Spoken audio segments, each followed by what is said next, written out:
With high school coming to an end, you have one of life's most important decisions ahead of you: what to do next. There are many great options to choose from: trade school, 4-year colleges, 2-year colleges, or going straight into the workplace. So, how do you know which one is the right fit for you? It's time to connect to your future. When deciding on a career path, the first step is to discover your interests and abilities. Teachers, family members, and friends might all have opinions on what you should do after graduation, but most importantly, it must feel right to you. And if you haven't quite figured it out yet, that's totally normal. Don't panic. Visit youth.setworks.org for useful resources including wage and occupation information, as well as information on training institutions and colleges. Also, ask your teacher about available resources.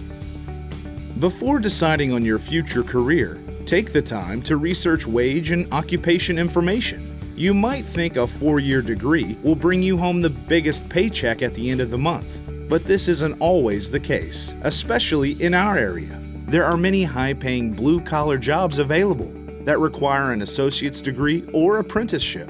There are many interesting industries and occupations out there. Let's hear from some passionate people eager to tell you about their careers. My name is Chandra Richard Pegues. I am a reliability engineer with Motiva.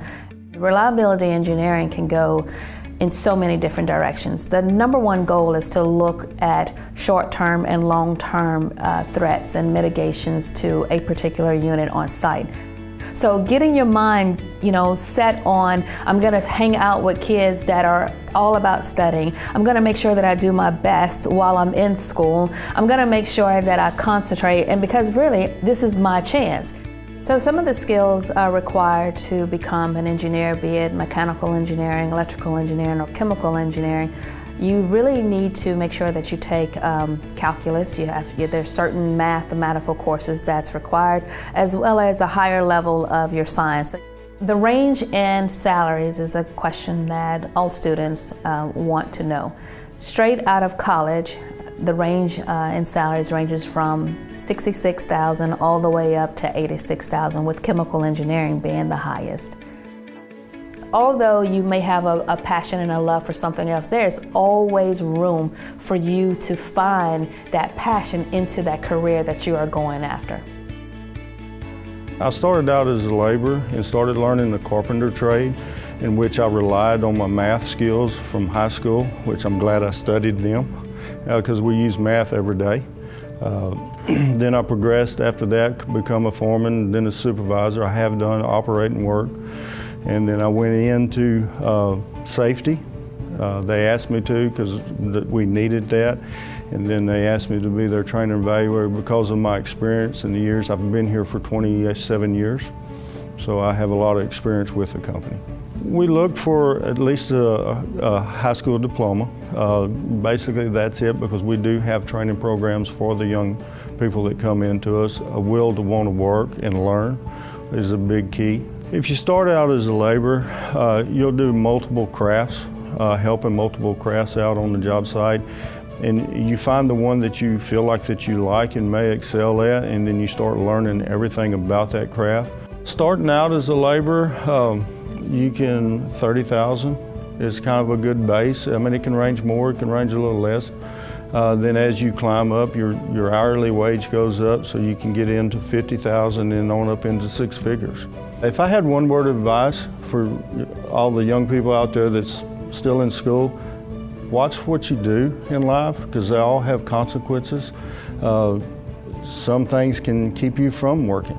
A lot of the high demand crafts that are needed at these days, because we have a big boom going on right now, and to come, there's probably going to be a lot more, is carpenters, skilled cement finishers, skilled pipe fitters, skilled steel workers, skilled operators, equipment operators, cranes, and dirt excavation operators are real high demand right now. Some of the benefits are, if you want to and you become a craftsman, you can travel all over the United States or the world. Some of my rewards that I get out of doing my job is young people that I'm helping become skilled. And then when me and my kids and my family's riding around these different refineries, I get to look over and say, man, I've worked on that project before. I helped build that. And it's still standing for 27 years. That's a plus. My name is Angela Webb. I'm an RN. I'm currently the director of Golden Triangle Emergency Center in Port Arthur and Orange. I decided I wanted to go back to school when I was 19. I was about to have a little boy, and so I decided to go back to school. I applied at Lamar in Orange and got into the CNA program. The medical field was blowing up. It still is at this time, and I knew that was a good route for me. Got my CNA, started working in the nursing homes, and then I got into LVN school right after Hurricane Rita hit. I got my LVN, and then I got right back into RN school. After my RN, I transferred from the nursing home in geriatrics and went to the hospital. I immediately got right back in for my bachelor's degree at UT Texas at Arlington. I worked full-time, 40, 80 hours a week during nursing school to get through. So you can do it. If you want to do it, you just got to put your mind to it. You know, if I could do it again, I would have started in high school because they have those dual credit classes and those HOSA programs and all these programs to where they can literally graduate high school and start in the medical field as soon as they graduate with jobs. An LVN salary ranges from about $15 an hour all the way to $25 an hour. And if you travel, it could be more than that. That's a lot of money. RN, I would say 25-ish to, I know some travel nurses that are making $60 an hour right now. That's almost a $90,000 a year salary. I would say an average RN salary right now is about $75,000, $80,000 a year. My advice is make your mind up soon and don't have an excuse not to do it. My name is Luke Bourgeois, and I'm an instructor for Lamar Institute of Technology. I teach in the computer networking field where we prepare students to do everything from hardware to software to programming to server work. A realistic starting salary would be anywhere from $40,000 to $45,000, but it can go up to over $100,000 a year. I decided in this field because I liked computers and I thought I could make a lot of money. That's what got me into it, but it's not what kept me here. What kept me here was my desire to design and create network systems, to be able to figure out what's wrong. I love to troubleshoot. I love to analyze a problem, see its root, fix it, and look back and say, man, that was fun. The skills that are involved isn't necessarily a high IQ or exceptional skills, but the desire to problem solve and to understand the process involved in it, and to be able to work on your part, figure out what's wrong, and to be able to fix it. What you will generally see if you stay in this area is you will work for a medium-sized business or for an outsourcing firm.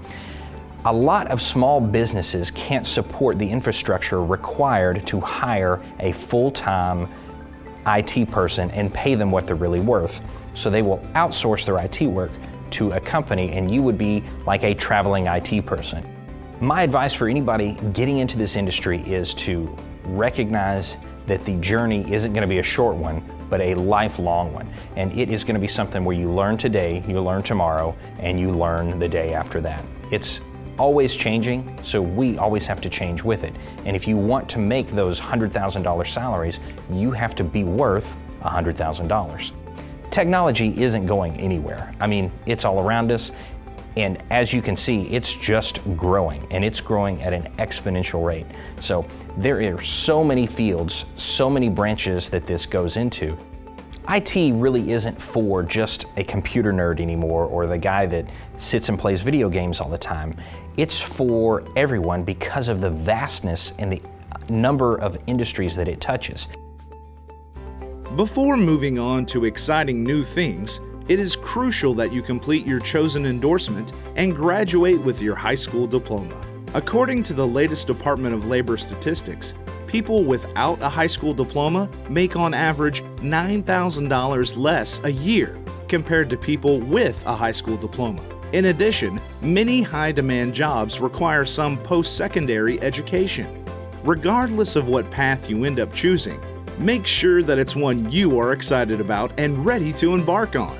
Now go out and connect to your future.